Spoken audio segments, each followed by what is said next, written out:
Então, começou. Vamos ver aí se já tá dando certo, porque até agora ninguém entrou. Aí, agora acho que foi. O povo tá entrando. Muito bom, muito bom, muito bom. Sejam bem-vindos.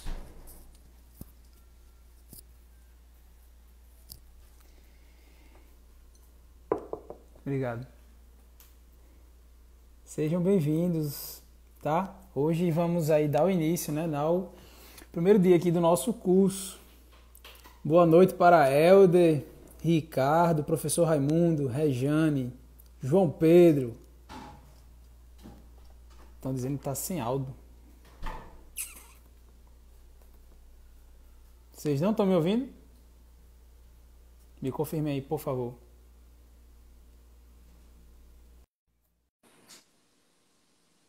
Já estou colocando aqui Sérgio para a gente dar início. Pessoal, me confirme o áudio aí, se tá bom, por favor. Bora, Sérgio. Boa noite pessoal, boa noite Doug. Tranquilo. Tá tudo ok aí, o meu áudio, tá dando para escutar? Estão dizendo que o meu tá baixo. Aí já tem gente dizendo que tá bom também. Eu tô lhe escutando perfeitamente, lhe escutando e lhe vendo. Show, então é o mais importante. Estão dizendo aqui que tá ok. Beleza. Tá, então, bom, o pessoal ainda tá entrando aí. Sejam bem-vindos, né? A gente teve essa iniciativa aqui de iniciarmos esse curso. Eu acho só, Sérgio, que eu tô me escutando no teu fone, eu acho. Tenta baixar um pouquinho o volume, só para ver se sai menos o volume do retorno aí no teu fone. Certo. Então a gente vai estar dando início hoje a esse curso, tá? O curso a respeito das 3 primeiras moradas. Talvez algumas pessoas tenham estranhado, porque a gente só vai comentar 3 das 7 moradas aqui no curso, né? O negócio precisam fazer um curso incompleto, como é isso, né? Qual o sentido, assim, qual o sentido da coisa, né? Mas, na verdade, é porque a gente achou mais interessante fazer dessa forma, visto a realidade das 3 primeiras moradas, né? Que é uma realidade mais próxima, digamos assim, da grande maioria das pessoas que estão por aí fora, e que são moradas que são possíveis de serem alcançadas pelo esforço próprio, né? Digamos assim, pela vida ativa, né? Enfim, como eu estou comentando, o próprio esforço da alma, né? De querer progredir aí nos degraus da santidade, no caso aqui nas moradas, né? E aí, pessoal, a nossa ideia essas lives vão ficar gravadas, tá? Tanto aqui no IGTV, quanto a gente vai baixá-las para colocar no nosso canal do YouTube. E aí, a nossa ideia é a gente aí tá fazendo essas lives todas segundas, quartas e sextas, nesse mesmo horário, 19h30, certo? E a gente tá planejando aí mais ou menos umas 20 lives, ok? Bom, por que mais ou menos 20 lives? Porque é mais ou menos, né, a quantidade ali de capítulos do livro base que a gente está utilizando. Tu puder mostrar aí, Sérgio, para o pessoal o livro, a capa do livro. Eita, tá longe, tá na minha estante. Vai lá, longe. eu Bruno vou mostra. terminando. Tá bom. Já a gente vai colocar Bruno aqui. Bruno mostra a capa do livro, que é o livro Quero Ver a Deus, do Beato, né, Carmelita Descalço, o Frei Maria Eugênio. Tá? E aí, são mais ou menos 19 capítulos, então a gente vai utilizar essa quantidade aí, mais ou menos um capítulo por live, para estar discutindo a respeito dessas 3 primeiras moradas de Santa Teresa, tá? Então, basicamente, o curso vai ser dado aí por mim e por Sérgio, que esse querido aí que está aqui abaixo de mim, e por Bruno, tá? Que é outro membro do nosso grupo da Pequena Via aqui da UCDS aqui de João Pessoa. Tá? Então, vamos ser nós 3 aí que vamos estar falando aqui e conversando com vocês um pouco. Pediram para eu tirar os comentários. Não sei se atrapalha as pessoas, os comentários aparecendo. Me digam aí o que é que vocês acham. Vocês preferem com comentários ou sem comentários, para a gente poder colocar aqui. E é isso, tá? Então hoje vai ser uma introdução. A gente vai falar um pouco sobre Santa Teresa, um pouco sobre o Beato, né, o Frei que é o autor desse livro, que estamos utilizando como base, e falar um pouco sobre o livro da Santa Madre, né, o livro do Castelo Interior Moradas. Tá? Essa é mais ou menos a ideia dessa live aqui de hoje. Tá? O povo está pedindo aqui para tirar os comentários. Tá bom, então. Vou tirar.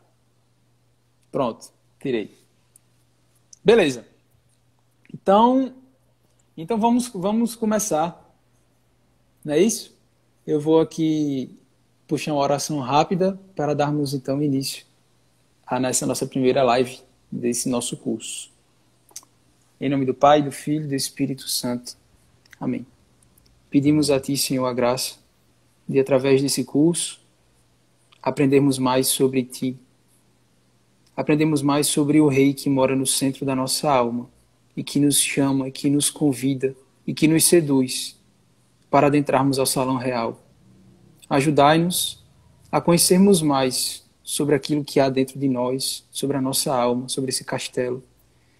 Ajudai-nos a também querer progredir, afastar de nós a tibieza, a fraqueza de espírito e dar-nos uma determinada determinação para progredirmos e para te alcançarmos. Santa Teresa de Jesus, rogai por nós. Em nome do Pai, do Filho e do Espírito Santo. Amém. Bom, então vamos dar início. O Sérgio vai falar um pouquinho para a gente a respeito de Santa Teresa de Ávila. Vai lá, Sérgio. Bom, boa noite, pessoal, em primeiro lugar, né? Eu me chamo Sérgio, como o Doug disse, né? Douglas, né? Doug é porque é de casa, né, Doug? É para chamar de Doug mesmo, todo mundo chama. E nós fazemos parte do grupo A Pequena Via, que é um grupo da ordem secular, né, do Carmelo Descalço. E nós estamos aí na luta desde 2015, né, Doug? Isso. Então, eu vou ter essa conversa inicial com vocês. É mais uma introdução à vida de Santa Teresa d'Ávila, certo? E nessa introdução eu vou dar um certo foco para a gente entender um pouco como moldou-se o imaginário de Santa Teresa. Porque tem muitas coisas na vida dela que a gente só entende a partir desse pressuposto, certo? Eu estou com um roteirozinho aqui, depois isso vai ser divulgado para vocês, porque como nós vamos falar alguns dados históricos, então são coisas muito pontuais, certo? Então, enfim. Bom, Santa Teresa d'Ávila, mais conhecida como Teresa de Cepeda e Ayumada, ela nasceu em Ávila no ano de 1515, certo? Santa Teresa, ela foi filha de Alonso Sanches e Beatriz de Ávila. Bom, Santa Teresa, ela fazia parte da pequena nobreza da época e por fazer parte da pequena nobreza da época, ela tinha acesso a algumas coisas, né? Como, por exemplo, acesso a livros, acesso à educação. E Santa Teresa, ela viveu num contexto histórico em que o tecido social da época, o catolicismo estava muito permeado no tecido social da época. Então, por exemplo, Santa Teresa d'Ávila, ela estava dentro de um contexto histórico em que o cristianismo era a filosofia de vida das pessoas, o catolicismo era o método de ensino nas escolas, né, por assim dizer. Naquele tempo era outro termo, mas isso fica para outra conversa. O cristianismo ele estava presente no conjunto de leis, né? Então, os reis, as rainhas, toda a nobreza, todo mundo era educado tendo como base o cristianismo, o catolicismo. Então, Santa Teresa ela estava inserida nesse dado contexto histórico, né, onde o catolicismo ele era literalmente o ar que as pessoas respiravam. Pois bem, Bem Santa semelhante aos Teresa, dias de hoje. com certeza. Então, pois bem, Santa Teresa, ela inserida nesse contexto histórico, é óbvio que ela foi criada escutando a história da vida dos santos. Então, muitas vezes era costume naquela época, né? Os grandes romances de cavalaria, as histórias medievais e também a vida dos santos. Então, Santa Teresa ela cresceu escutando a história. Lembre-se, Santa Teresa nasceu em 1515, então ela cresceu escutando a história de grandes santos como São Francisco de Assis e tantos outros. Santo Tomás. E Santo Tomás, e esses santos acabaram se tornando assim as grandes referências de Santa Teresa, a tal ponto que Santa Teresa, junto com seu irmão, né, isso enquanto crianças ainda, eles escutam histórias sobre o martírio, né, sobre dar a vida pela fé. E naquele contexto histórico, estavam acontecendo a invasão dos mouros na Península Ibérica, né? Só para uma contextualização mais forte, os mouros eles habitavam a região noroeste da África e eles faziam parte do grupo étnico dos berberes, certo? Após a expansão islâmica, que foi um dado fenômeno na história da humanidade, os mouros eles acabaram por adotar o islamismo como religião e o árabe como segunda língua. Então, Santa Teresa vivia nessa época que as pessoas estavam morrendo, né, dando a vida pela fé. E aqui eu queria fazer uma observação para reforçar essa questão do imaginário de Santa Teresa, que assim foram os reis católicos que terminaram de expulsar os mouros da Península Ibérica. Então, o catolicismo era uma coisa tão forte na vida das pessoas, que até os reis católicos se juntaram para poder terminar de expulsar os mouros, porque era inadmissível, inclusive, que a cultura católica fosse destruída. Então, para que vocês tenham uma ideia, pessoal, nessa época de Santa Teresa, um rei, ele era educado para tornar-se santo. Então, daí a gente pensa, né? Um rei ele era educado para, no mínimo, tornar-se santo e servir ao seu povo. Então, era uma noção completamente diferente de serviço, né? Do que a gente entende hoje. Até nessa questão Então, existe fundação de nações com princípio católico, né? Como a questão de Portugal, né? Que foi isso, uma nação assim fundada sobre alguém que teve uma visão de Nosso Senhor e tal, de um anjo e tudo mais. Então, é uma realidade exatamente. que está bem distante da nossa, mas que faz parte da nossa história. Exatamente. Então, isso, esse tipo de coisa mudou o imaginário de Santa Teresa d'Ávila. Então, Santa Teresa d'Ávila, ela viveu numa época em que o ar que as pessoas respiravam era o catolicismo. Era inconcebível para Santa Teresa, por exemplo, divisões dentro da igreja. Era inconcebível para Santa Teresa enxergar uma sociedade em que o catolicismo não fosse a base, o fundamento dela. Então, Santa Teresa ela cresceu nesse meio, né, de reis católicos, rainhas católicas e reis lutando para que a fé católica fosse preservada, e mais do que preservada, para que ela não fosse destruída, né? Isso é muito importante. Então, por causa desse tipo de situação, desse tipo de contexto, que a gente entende, por exemplo, certas máximas de Santa Teresa, que muitas pessoas já escutaram, por exemplo, quando ela fala de a determinada determinação. Então, é claro que isso é um pensamento próprio do intelecto dela, mas ela fala essas coisas porque o imaginário dela estava Sim. permeado por esse tipo de contexto, né? Então, pois bem, voltando ao assunto, Santa Teresa, enquanto criança, ela decide fugir com seu irmão, numa tentativa de dar a vida pela fé, né? Nesse contexto dos mouros. A empreitada não vai tão longe assim, porque ela é encontrada pelo tio dela nos arredores da cidade, né? Na ponte, assim, quando ela ia atravessar, o tio dela foi vindo e disse, vocês vão para onde, homem? Volta para casa. Então, mas para a gente ter mais um importante é que, assim, enquanto criança, ela decidiu dar a vida pela fé, né? Só que ela foi capturada pelo tio, né? Então é interessante para a gente ver que, assim, tudo bem que pode ter sido uma atitude de criança, mas é para a gente perceber como o catolicismo era algo forte para as pessoas, como a fé era realmente tudo, né?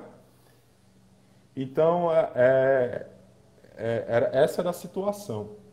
Outra coisa que eu gostaria de salientar é que na época de Santa Teresa, os leigos, né, o laicato, ele era um laicato diferente dos dias atuais. Então, por exemplo, como as pessoas estavam inseridas nesse tipo de contexto, era muito comum, por exemplo, você ver leigos que já estavam profundamente enraizados na via purgativa, nas purificações, né? O que eu quero dizer com isso? Eu quero dizer o seguinte: leigos que já têm uma vida regrada, leigos que, assim, determinadas práticas de penitência já eram um costume, não um costume de casos isolados, era um costume geral, entende?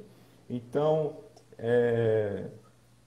essa era a sociedade que Santa Teresa vivia, né? Então, uma sociedade que realmente as pessoas elas têm uma noção muito forte de que existe uma vida eterna e de que nós precisamos lutar para o céu e pelo céu.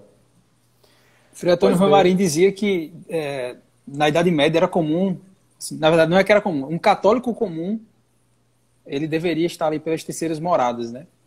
Ou seja, era alguém pois que, é, que já não estava de modo nenhum habituado ao pecado mortal, pelo contrário, vivia de confissões frequentes, alguém que tinha a vida espiritual totalmente regrada, alguém que já lutava pelas virtudes, que já atingia certa quietude na oração, porque tem todo esse contexto que tu estava falando, né?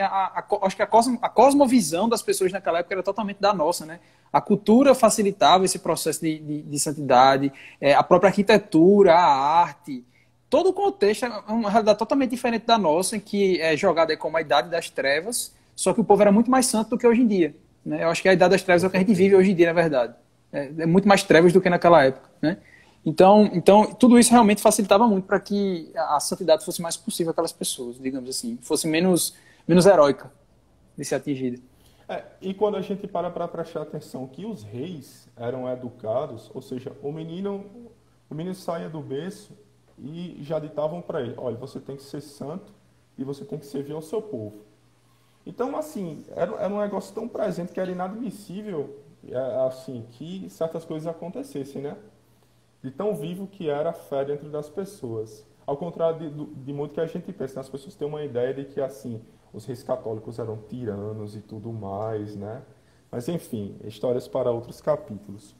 Pois bem, avançando um pouco na história, aos 13 anos, a mãe de Santa Teresa morre e Santa Teresa d'Ávila ela é levada para estudar no convento das Agostinianas, certo? Nessa etapa da vida de Santa Teresa d'Ávila é quando a vocação religiosa começa a florescer dentro do coração dela. É interessante observar que Santa Teresa ela não foi daquelas que assim Deus brotou a vocação nela e ela aceitou de primeira.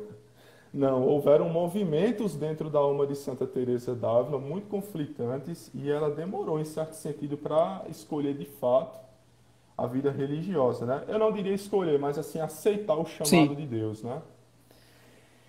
Então, eu acho interessante frisar isso, porque veja, nem somente nós, réis mortais, enfrentamos alguns conflitos, né, com sim. respeito ao chamado de Deus. Os santos de sétima morada também enfrentaram. Mas quando ainda não estavam nas sétimas moradas, né? É, verdade, Tem esse pois é. detalhe. Pois bem, a mãe dela morre aos 13 anos, ela é levada para o convento das Agostinianas para estudar, a vocação religiosa começa a florescer dentro do coração dela e aos 20 anos ela decide fugir para o Carmelo, né? Para virar religiosa, o famoso Carmelo da Encarnação, né? Mosteiro da Encarnação. Carmelo da Encarnación, né? Como dizem os espanhóis, famosíssimo. Pois bem, então vamos só fazer uma retrospectiva. Santa Teresa nasce em 1515, aos 20 anos, ou seja, em 1535, ela, aos 20 anos, decide fugir para o Carmelo. Conflito que durou pouco tempo, né, Doug? Aos 20 anos decidiu entrar, Fácil. então, fácil, né? Pois bem, e aí, pouco depois da entrada de Santa Teresa, ela fica enferma e ela precisa se ausentar do Carmelo para poder tratar essa enfermidade. Dentro desse tempo que ela foi tratar essa enfermidade, ela conhece um livro chamado O Terceiro Abecedário Espiritual, do padre Francisco Ozuna. Esse livro ele também é traduzido como O Terceiro Alfabeto Sim. Espiritual. Vocês podem encontrar ele na internet, eu já dei uma olhada por aí, se alguém tiver curiosidade, né? E esse livro, ele trata justamente da contemplação interior, de exames de consciência, e tudo isso vai novamente reforçando a chama de Santa Teresa pela questão da vida interior, certo? Recuperada da enfermidade, ela retorna ao Carmelo. Nesse retorno dela ao Carmelo, que assim é o momento que é o divisor de águas na vida de Santa Teresa, porque o Carmelo daquela época era uma situação muito diferente da de hoje em dia, né? Só para vocês terem noção, no Carmelo daquela época de Santa Teresa moravam 150 monjas no mesmo Carmelo, né? Então assim são vários times de futebol no mesmo Carmelo. Então agora você imagine como deve ser a dificuldade de viver uma vida interior numa casa com 150 monjas, onde você deve zelar pelo silêncio, onde você deve zelar pelo recolhimento. Então, não é difícil de se imaginar que as coisas fiquem mais complicadas nesse sentido. E tem outros problemas também, algumas dessas monjas que, enfim, as moças que entravam pro mosteiro, né, algumas eram pessoas de posse e elas acabavam tendo criadas que as serviam dentro do próprio Carmelo. Então, uma coisa Com assim, certeza. coisas totalmente inadmissíveis, né? Ela vai vendo assim o contraposto entre a regra de Santo Alberto e a regra dos estatutos que elas deveriam viver e a realidade. Ela vai vendo que existia uma dicotomia ali, alguma coisa estava errada ali no meio daquele caminho, que as coisas não se encaixavam, né? Com certeza. Bom, então, como o Doug disse, haviam certos costumes inconvenientes no Carmelo nessa época.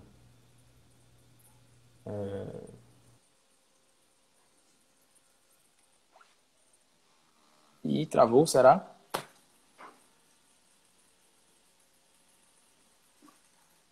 Que deu uma travadazinha. Deixa eu liberar os comentários para ver o que é que vocês estão dizendo aí.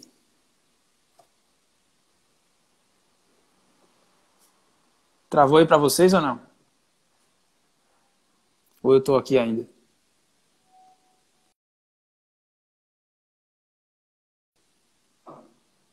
É, travou aqui rapidinho. Vamos ver se o Sérgio volta. Deixa eu ver se eu coloco ele aqui de novo.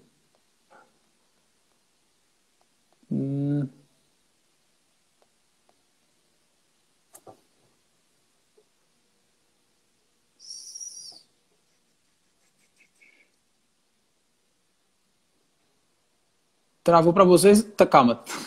Travou ou Sérgio saiu apenas? Me confirme aí.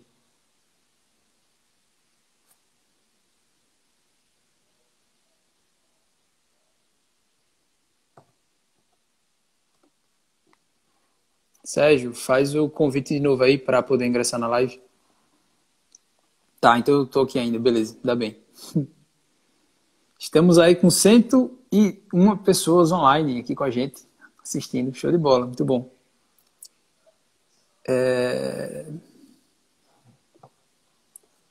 Cadê você, Sérgio? Pronto. Vou adicionar ele de novo aqui. Eu acho que caiu porque você está demorando demais. Você já era para estar, pelo horário, você já era para estar terminando a sua parte. Aí o Instagram Doug, derrubou. tá me escutando? Tô te ouvindo. Isso foi um inimigo, Doug. Nada, isso foi porque tu tá demorando demais na tua parte, aí Bruno tá querendo entrar para poder falar a parte dele, aí derrubou o Instagram aí. Bom, enfim. Vai, finaliza aí. É melhor deixar os comentários ativados para a gente saber quando der algum problema. É verdade. Mas enfim, Santa Teresa retorna ao Carmelo e aí existem esses costumes inconvenientes, né, de muitas conversas e tudo mais. E aí Santa Teresa, um belo dia, ela começa também a se deixar influenciar sobre essas coisas, né? Muitas pessoas visitando o Carmelo, as pessoas conversando assuntos que não tinham nada a ver com a vida religiosa. E aí um belo dia, em oração, Santa Teresa olhando um crucifixo, e aí ela tem um movimento interior de fazer uma pergunta. Tem um pessoal aqui, uns amigos. Mas aí ela tem um movimento interior de fazer uma pergunta a Jesus. Nosso Senhor, quem te colocou nesse crucifixo? Aí Jesus disse, Teresa, foram as tuas conversas no parlatório. Então aí ela deu um estalo, né? E aí, depois de uma dessa, né, Doug? A gente tem que acordar para a vida, né? Eu estou falando uma coisa Mas importante aí também, eu... que outra coisa também que ela considerava até como depois sendo um pecado, que ela confessava e tal, que ela lia livros de cavalaria, de romance e tal, e se deixava levar por aquilo e tudo mais, quando era mais mocinha, né? Depois que ela ingressa no Carmelo, ela vai deixando mais esse costume também. Era outro ponto, assim, Pois é. os pecados horríveis de Santa Teresa d'Ávila, sabe? Eu Imensos, queria assim, fazer... absurdos. Eu, que- eu queria fazer só uma observação, pessoal, antes de Bruno entrar, que eu acho importante colocar isso nesse momento. Santa Teresa d'Ávila, ela era uma mulher que ela cumpria todos os preceitos da vida religiosa. Ela acordava no horário certo, participava da missa, rezava as orações, ela fazia tudo. E por que que Nosso Senhor ainda vem e se queixa para ela? Aqui existe uma divisão. Veja, Santa Teresa, ela, inclusive, ela vivia em estado de graça. E mesmo assim, Nosso Senhor se queixou com ela. Ela Então nunca aqui cometeu um existe pecado uma... mortal, na verdade, né? Então, desde que nasceu, ela estava em Exatamente. estado de graça. Então aqui existe uma divisão. Que divisão é essa? É o seguinte: muitas vezes nós podemos estar no caminho de uma vida virtuosa, mas longe de Nosso Senhor. Porque aqui existe uma divisão: o homem virtuoso e o homem santo. Não necessariamente todo homem virtuoso ou toda mulher virtuosa se torna santo ou Sim. santa. A virtude faz parte do caminho de santidade? Claro que ela faz. Mas a gente nunca pode se esquecer de que a santidade é um milagre. Um santo, ele é um milagre.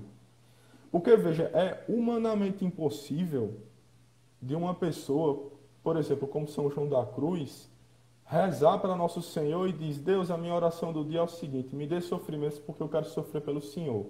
Isso é coisa de louco. Um ser humano normal não faz isso. Então, a santidade, ela é um milagre.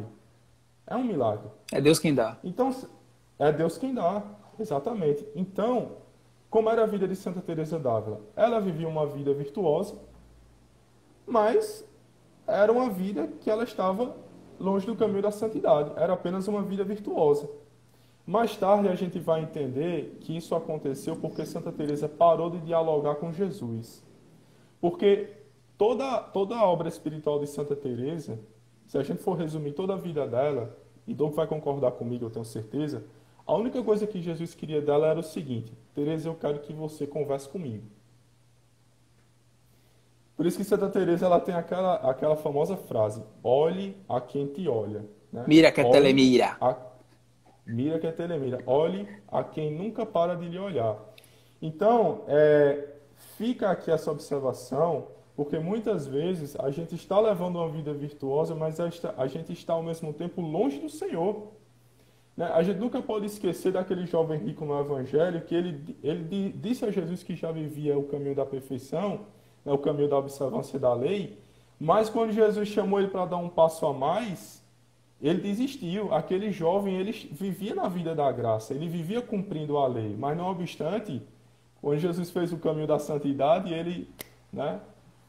Então, fica essa observação. Eu acho importante fazer essa observação, porque muitas vezes isso acontece com a gente, né? A gente vive uma vida virtuosa, inclusive cumprindo todos os preceitos da fé. A gente vai para a missa, a gente reza, a gente isso, a gente aquilo, mas o nosso coração está distante de Deus porque nós cumprimos as nossas obrigações, mas nós não dialogamos com Sim. Jesus. É porque Jesus é um estranho. a santidade vai Estranho na consistir nossa realmente vida. nesse ser generoso para com Deus, né? Você dá além do obrigatório. Você só ama quando você começa a dar além do obrigatório. Enquanto você está dando obrigatório, Exatamente. você não está amando. Você está fazendo o que você já tem que fazer. É igual quando o menino chega em casa, mãe, eu tirei 10. Ela vai dizer, certo, você fez só a sua obrigação mesmo. Não dá nenhum parabéns. Exatamente. Você fez o que tem que fazer. Então, não há amor quando você dá aquilo que é devido. Há amor quando você dá além do que é devido, quando você é generoso, né? Então essa graça de ser generoso para com Deus é uma graça que Ele mesmo dá. Por isso que a santidade é o que Deus dá. É muito bonito isso. Exato. Sérgio, é bom só, antes de tu sair, né? Fala da questão da reforma, né? Pouca gente sabe assim direito como aconteceu. Da reforma protestante ou da reforma do Carmelo? Da reforma do Carmelo. Bom, a reforma do Carmelo, Santa Teresa, vendo toda essa situação, né? Deus começa a brotar no coração dela que ela deveria, claro que por inspiração divina, como eu posso dizer, eu não quero ser irresponsável na minha forma de falar, não quero criar discórdias, mas ela deveria começar a fomentar certas mudanças de costumes dentro do Carmelo. No caso, uma retomada, né? Que é o que ela quer. Exato, retomar as origens, né? As origens. Porque o Carmelo estava disperso, né? Sim. Então, Santa Teresa, todo o processo de santificação dela está ligado ao processo de retomada da espiritualidade carmelita. E Jesus deixa isso muito claro, né? Porque quem leu as obras de Santa Teresa vê que Jesus, assim, às vezes para conversar com ela e fala assim: eu quero que você funde um Carmelo em tal lugar, eu quero que lá você abra uma casa de missão. Então, Jesus falando com ela, entendeu? Então, é um negócio surreal.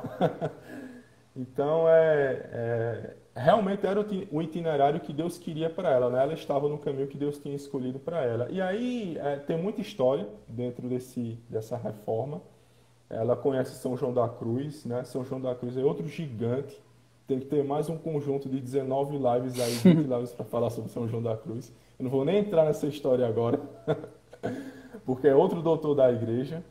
Mas Santa Teresa d'Ávila, Deus faz esse convite para ela mostrar para o Carmelo: olhe, voltem para as origens, né? Voltem a conversar comigo, voltem a me procurar. Muitos de vocês estão até levando uma vida virtuosa. Eu sei que vocês rezam, sei lá, todos os salmos da Bíblia, vocês rezam as orações litúrgicas, mas vocês precisam voltar a conversar comigo. Vocês precisam voltar a dialogar comigo. Quando eu vejo essa história da retomada assim, das origens de Santa Teresa, eu lembro muito lá de Apocalipse 2, né? Que o anjo ele vai chegar para falar com a igreja de Éfeso, né? Que é a igreja, digamos assim, tava mais bombando, assim, muita gente, muitos cristãos, muitos batizados, muitos convertidos e tal. E ele vai dizer: parabéns, né? Vocês estão fazendo tudo certo, só tem um detalhezinho. Vocês simplesmente esqueceram do essencial. Só isso, né? Aí volta ao teu ponto, ele vai dizer isso: volta ao teu ponto de partida, vê onde caíste, volta ao teu ponto de partida, né? Você esqueceu simplesmente o essencial, o mais importante. E quando a gente vive essa dinâmica, Doug, que Jesus pede para que a gente converse com ele, tudo faz sentido. Você começa a ser mais misericordioso com as pessoas, você começa a ter mais compaixão pelo seu próximo, você para de apontar o dedo para as pessoas, porque você parou de viver a vida em Deus no piloto automático, entendeu? Então, no piloto automático tudo se torna seco, tudo se torna infértil, porque Jesus ele é a verdadeira vida, né? E é desse diálogo com Deus que Deus vai movendo a alma e vai fazendo o milagre da santidade crescendo cada vez mais. E agora é a vez de Bruno, porque eu estou demorando demais. Beleza, então, valeu, Serginho. Até, não sei se quarta seremos nós dois ou vai ser eu e Bruno, enfim. De toda forma, obrigado aí pela participação. Valeu, pessoal. Muito obrigado. E eu vou colocar agora Bruno, que é também membro do nosso grupo, tá? Da Pequena Via, que vai nos falar um pouco aqui sobre o autor do livro que nós vamos utilizar como o guia aqui desse curso, né? Que é o Frei Maria Eugênio. E aí, meu querido? E aí? Tudo certo? Tá me ouvindo direito? Tranquilo, filé demais. Tu tá com o livro aí para poder mostrar a capa do livro, porque eu fiquei devendo pro pessoal. Esse livro aqui. Pronto, pessoal, esse é o livro, tá? Aí, ó. Quero ver a Deus. Boa noite, Frei pessoal. Maria Eugênio. Pronto, Deus obrigadão, abençoe todo mundo. Rezei com vocês no começo da live. Olha aí tá certo. E vou falar um pouquinho sobre o autor desse livro aqui, que é o O Quero Ver a Deus, da editora Vozes, que foi traduzido para o português pelo Carmelo, está aqui o nome do Carmelo, Carmelo da Imaculada, do Imaculado Coração de Maria e Santa Terezinha, lá de Cotia. Se não me engano, São Paulo, né, Cotia? E sim. este senhorzinho aqui, que tem a foto dele aqui no começo do livro, Beato Frei Maria Eugênio do Menino Jesus, certo? Ele é um frei carmelita, né? Já falecido, obviamente, já é beato, né? E ele tem uma vida muito interessante, uma vida muito ativa, né? Se a gente for comparar com os santos carmelitas, que nós pensamos imediatamente, como Santa Teresa ou Santa Teresinha, até o próprio São João da Cruz, eles são santos muito contemplativos, e o Frei Maria Eugênio, ele simplesmente lutou nas duas grandes guerras, né? Ele foi tenente, né? Foi tenente. Foi tenente na Primeira Guerra e tenente na Segunda Guerra também. Foi. E ele viajou para o Canadá para fundar a província carmelitana lá no Canadá. Ele viajou para o Oriente Médio para visitar todos os mosteiros e carmelos lá do Oriente Médio. Então ele foi para a Ásia, né? Que é o Oriente Médio lá na Ásia. E ele foi um homem realmente de uma vida bem ativa, né?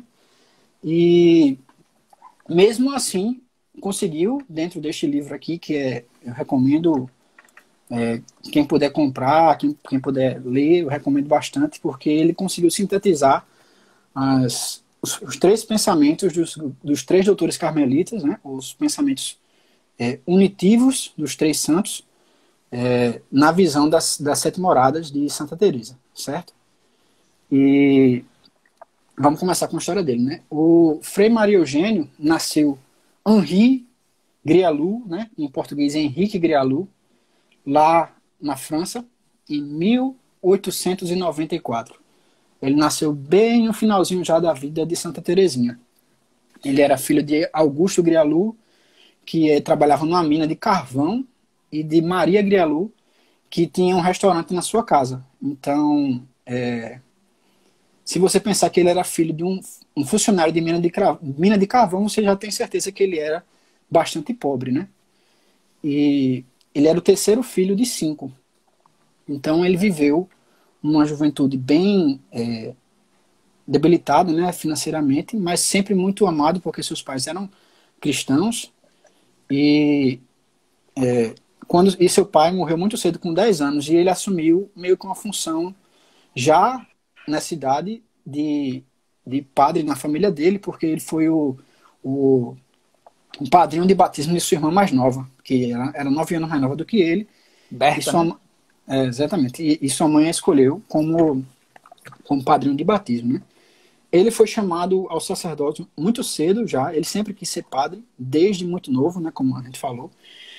E tentou entrar no seminário com a ajuda do padre lá da paróquia dele, mas ele não conseguiu entrar porque ele não tinha os recursos financeiros. Então ele fugiu assim, mais ou menos, né? Viajou com o pessoal da Congregação do Espírito Santo e foi tentar entrar no seminário lá. Ele consegue entrar no seminário da congregação, mas ele volta quando ele não se identifica com o carisma lá da congregação, certo?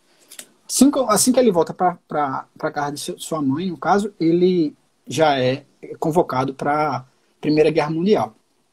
E aí ele entra no exército francês e sobe até o cargo de oficial, né, o cargo de tenente, e ele era conhecido lá porque ele conseguia organizar diversões e atividades para os seus comandados, né, porque o tenente como oficial ele tem um batalhão, um pequeno batalhão, né, uma tropa sob seu comando, e ele organizava diversões sem nenhum pecado, né, sem nenhuma concupiscência. Ele conseguia fazer que o pessoal vivesse dentro da própria guerra, dentro daquele ambiente de destruição, de desespero, o pessoal conseguia manter os ânimos altos e viver uma vida mais cristã, que era uma vida necessária, né, para quem quer ser santo, né? E era o desejo dele desde a infância. Voltando da guerra, ele passou 4 anos na guerra, ele volta e consegue entrar no seminário.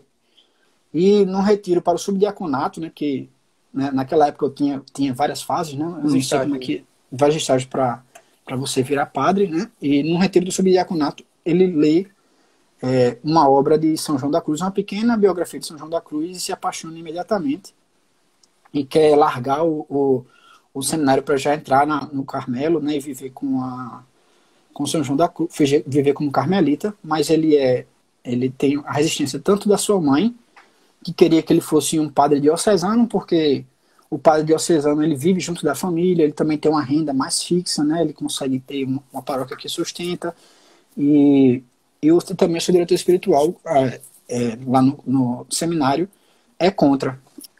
Então ele se ordena padre diocesano. Mas assim que tem a liberdade, né, de virar padre, depois de ter virado padre, ele vai embora para o Carmelo. E eu achei legal o que ele falou assim que foi ordenado. Ele fala: eu sou padre para toda a eternidade. Repito hoje essas palavras sem me cansar, experimentando a cada vez uma alegria nova. A minha voz tu virás, ó Jesus, serás meu, amanhã e todos os dias da minha vida. Então ele realmente era um padre que era feliz e amava ser padre e sabia o peso da sua ordem, né? Ele era um padre que amava ser padre e entra logo em seguida no Carmelo e segue seu caminho para o Carmelo de Avon, né? E aqui ele, quando entra no Carmelo de Avon, ele tem o que eu acredito que é a segunda conversão, quando ele morre, né, para o mundo. Ele morre, né, o caso Henrique Grialot morre e nasce o Frei Maria Eugênio do Menino Jesus. Inclusive, ele ouviu na missa, o evangelho foi lá de João 3, né, de Jesus conversando com Nicodemos, né? Exatamente. E aí, deixa eu achar aqui. Tem que renascer da água e do Espírito. Exato. Em verdade vos digo, ninguém pode ver o reino de Deus se não nascer de novo. Essas palavras são luminosas para mim hoje. Eu preciso renascer completamente numa vida nova. E aí, ele, nessa fase, ele tem uma segunda conversão, né? E opta por viver a santidade. Ele quer ser santo, quer ver a Deus ainda em vida, e morre aí o Henrique Grialot, o padre Henrique Grialot, e nasce o Frei Maria Eugênio do Menino Jesus. E o Frei Maria Eugênio do Menino Jesus, ele é muito devoto de Santa Teresinha, porque quando ele estava na guerra, ele disse que ele só escapou porque Santa Teresinha desviava as balas. Exatamente. Aí, meu amigo, se você tivesse um colete à prova de bala chamado Santa Teresinha do Menino Jesus da Sagrada Face, eu acho que você seria devoto dela também, né? Se fosse você, né? Eu seria, com certeza. Mas ele lê a história de uma alma e fica encantado, né? Eu acho que também por ela ser francesa, e ele também, né? Não, e ele participa mais na frente, né? Quando ele já é definidor da província, ele participa tanto do processo de santificação, né? Santidade o reconhecimento da santidade de Santa Teresinha, como da proclamação dela de doutora da igreja, né? Ele participa das duas formas. Ele faz quase uma profecia, né? De que ela vai ser doutora da igreja, né? Quando ele está no congresso, aí ele vai falar dos santos, né? Vai dizer, inclusive, exato, é a profecia. Ele vai dizer, olha, ela vai virar doutora. Exatamente. É muito massa. E realmente, assim, para pensar bem direitinho, como ele foi realmente escolhido para ser um santo do Carmelo, né? Porque para sua mãe, seu dirigente espiritual, ser contra, ele já era padre diocesano, ele podia, a comodidade da vida dele de continuar lá perto da família, né? Já que a família dele não tinha mais pai e tudo, né? E ajudar os irmãos, e ele opta pelo caminho mais difícil, né? Por viver por uma cruz mais pesada e viver uma santidade mais próxima do que Deus quer, né? E aí, quando ele está lá no Carmelo de Avon, né? Ele é convidado para dar um curso de oração para alguns universitários lá da França. E nesse curso de oração, ele começa... Travou aí, não? Não, tá normal. É porque botaram travou aqui nos comentários. Bruno, mas na verdade esse curso, assim, o convite foram os próprios jovens universitários, né? Que foram Ele recebe, ele recebe pediram assim, o que ele, como é? Tem uma expressãozinha que eles usam assim, que ensinasse a ciência da oração carmelitana. Acho que é essa expressão que eles usam, que eu achei bem interessante. Assim, como se existisse um mecanismo por trás da oração carmelitana. Eles queriam aprender aquilo ali, ou seja, queriam aprender as moradas de Santa Teresa e o caminho de perfeição ali. E foi exatamente essa parte aí. Na hora que eu li isso aí, eu fiz, rapaz, a gente tem que fazer um curso sobre esse livro. Tem que fazer na hora, porque, meu amigo, não só esse convite aí dos universitários gerou uma coisa, como gerou o Instituto, né, de Nossa Senhora da Vida, que é o instituto que foi ele que fundou, junto com a irmã também ajudando e outras pessoas, a irmã que era da CDS, né? A irmã que era da CDS. E hoje foi reconhecido como Instituto de Vida Consagrado pelo Vaticano, né? Já foi reconhecido com ele em vida. E é um instituto famoso por pregar também a oração carmelitana. E aí, ele deseja formar apóstolos contemplativos, né? Apóstolos na vida do mundo, né? A vida social, contemplativos. Então começa aí meio que sua carreira, né? Como frei da província dele e da própria Ordem do Carmelo Descalço.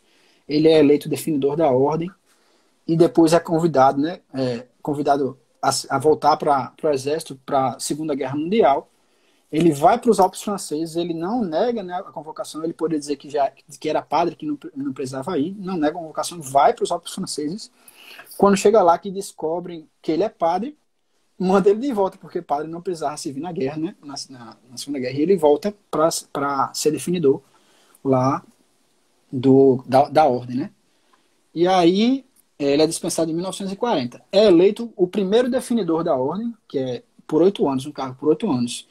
E passa a assumir vários cargos no Carmelo, né, no mundo inteiro. Ele vai visitar as províncias, vai gerenciar, né, ser um gerente da ordem pelo mundo inteiro. Né? Prega muito retiro, né? Eu vi que teve um ano aí que ele visitou 111 Carmelos. O que ele mais fazia era organizar retiro. Na vida dele, pelo menos quando eu levantei os dados, ele só fazia organizar retiro. Todo canto que ele ia, ele organizava retiros para... Pregava o retiro, né? Pregar no retiro para desenvolver a oração carmelitana. E a partir dessa experiência, ele, em 1949, ele termina o livro Quero Ver a Deus. A primeira parte, na primeira edição, porque essa primeira edição ele era uma parte e depois ele termina, se eu não me engano, com... Filha da Igreja, né? Filha da Igreja. Da parte. Exatamente. E aí ele segue a vida dele como definidor do Carmelo. Então, em 1954, morre o provincial, não, provincial não, como é que é o moderador da ordem? Esqueci agora. E ele só sei que em 1954 ele vira vigário-geral da Ordem do Carmelo Descalço no mundo todo, né? Ele fica vigário-geral. E ele passa um ano como vigário-geral. Em 1955 ele tem até uma coisa que ele nunca teve na vida, ele tem uma paz, porque em 1955 é eleito um novo e ele deixa de ter essas obrigações e na pequena biografia que tem dele aqui no livro, ele fala que foi uma grande alegria para ele não ter cargo, porque finalmente ele poderia dedicar mais tempo para a oração do que o que ele poderia dedicar na sua vida, né, atribulada. Mas ele passou poucos meses sem ter nada para fazer, né, sem ter nada para fazer,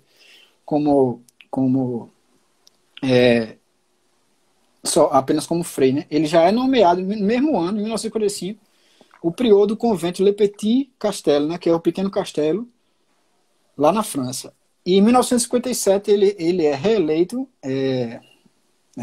provincial da província lá da França, onde ele morava, né?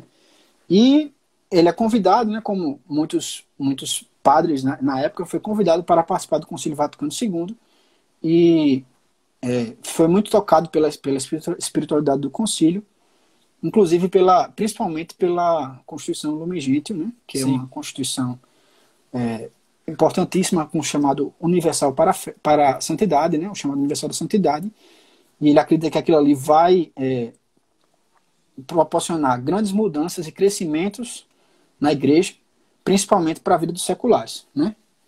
E depois disso, a partir daí ele começa a ter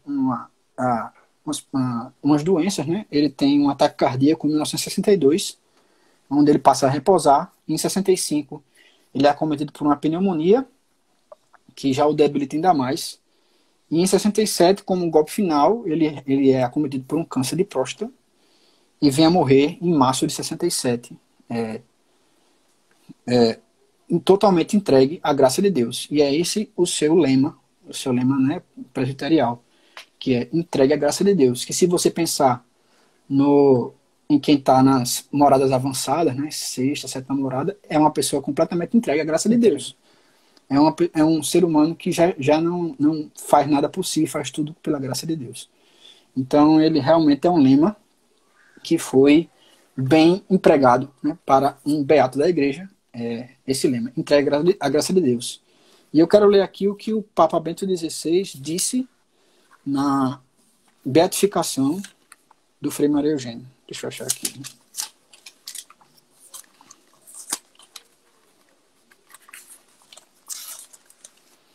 Realmente, o servo de Deus, Maria Eugênio do Menino Jesus, reproduz a imagem deste homem fiel e prudente a quem o Senhor confiou a guarda de seus discípulos. Sua vida foi, de fato, um contínuo empenho pela perfeição na fé, na humildade e na caridade, sob o impulso do Espírito Santo. Foi mestre de espiritualidade e acompanhou pessoalmente sacerdotes, seminaristas, religiosas e muitos fiéis leigos. Deixou como herança um vasto e copioso patrimônio de homilias, conferências e textos, bem como uma obra intitulada Quero Ver a Deus, que manifestou expressamente seu propósito de levar a contemplação para as ruas e de fomentar o chamado universal à santidade. Então, aí nosso querido Papa Bento XVI, ele simplesmente diz o que a gente quer como carmelita descalço secular, que é levar a vida contemplativa para as ruas, né? É viver uma vida contemplativa dentro da sociedade. Então não existe melhor caminho do que esse beato, né, que escreveu essa belíssima obra de como se alcançar uma vida contemplativa dentro da sociedade, dentro de uma vida secular. E é isso aí que a gente vai tratar, né, no nosso curso. E só pegando um gancho aí das 3 primeiras moradas, a gente falou que só vai ser as 3 primeiras moradas porque são essas 3 primeiras moradas que o cristão pode chegar pela vontade própria, pela vontade ativa, né?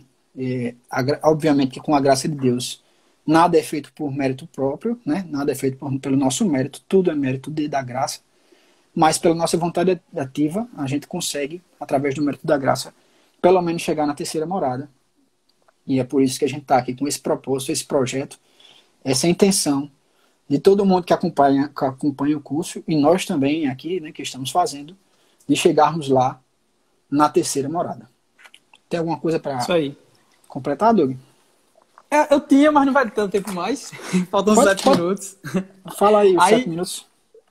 Não dá não. Mas vamos fazer o seguinte, eu vou abrir agora para perguntas. Quem quiser pode colocar aqui nos comentários alguma pergunta, ou então colocar na caixinha que tem aqui embaixo de perguntas, caso tenha alguma dúvida ou coisa para perguntar. Eu vi já que perguntaram aqui nas caixinhas, colocaram para repetir o nome do livro lá que Santa Teresa leu, né, que é o Terceiro Abecedário Espiritual, tá? Do Francisco de Osuna. Eu não sei se acha fácil na internet, Sérgio disse que conseguiu encontrar, né? Mas ela é um livro que ensina mais a oração de recolhimento ativo, né? Você recolher suas faculdades para rezar.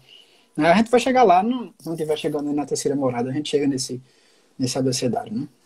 E sobre o livro do Quero Ver a Deus, né? Se vocês forem, quem se interessou e quiser tentar adquirir o livro, talvez fique um pouco assustado com o valor do livro, né? Que não é um valor comum, você não vai pagar 30 conto. Você não vai pagar 30 conto no livro desse, porque é um livro muito grande, são mais de 1000 páginas. Tá? 1.500 páginas. 1.500, né? É muito grande, né?